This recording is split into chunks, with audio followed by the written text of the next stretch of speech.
500 ካሬ G+2 ቆንጆ ቤት ይዤላችሁ መጥቻለሁ።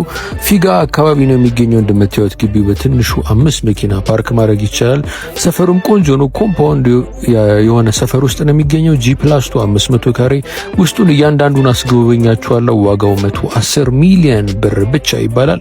ውስጡን እያንዳንዱን አስጎበኛችኋለሁ። ለሰፊ ቤተሰብ የሚሆን በቆንጆ ፊኒሺንግ ማቴሪያል የተሰራ ቤት ነው። እንደገባን ሳሎን ነው የምናገኘው።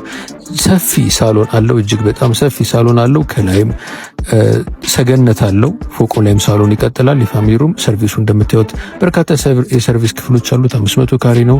ስለዚህ ሰፊ ክፍሎች አሉት። እዚህ አንደኛ ፎቅ ላይ ወደ 3 መኝታ ክፍሎች አሉት። ሁሉም የራሳቸው የሆነ ቁም ሳጥን፣ የራሳቸው የሆነ ባኞ ቤት አላቸው። እንደምታዩት ሰገነት አለው። ሳሎኑ ክፍት ነው። አንደኛ ፎቅ ላይ። ሁለተኛ ፎቅ ላይ ስንሄድ ደግሞ ማስተር ቤድሩምን ጨምሮ ተጨማሪ መኝታ ክፍል እናገኛለን።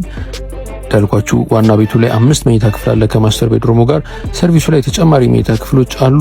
ግራውንድ ፍሎር ላይ 3 መኝታ ክፍል፣ ሁለተኛ ፎቅ ላይ ደግሞ ከማስተሩ ጋር 2 ክፍል አለ። ይሄ መልበሻ ክፍሉ ነው። ይሄ ደግሞ ባዝሩሙ ነው። እዚህ ጋር ደግሞ ሁለተኛ ፎቅ ላይ የሚገኝ ሁለተኛ መኝታ ክፍል ነው። G+2 500 ካሬ በፊጋ አካባቢ ለአስፓልት በጣም ቅርብ የሆነ ዋጋው 110 ሚሊዮን ብር ነው። ገዢው ናችሁ፣ ደውሉልን። ቻው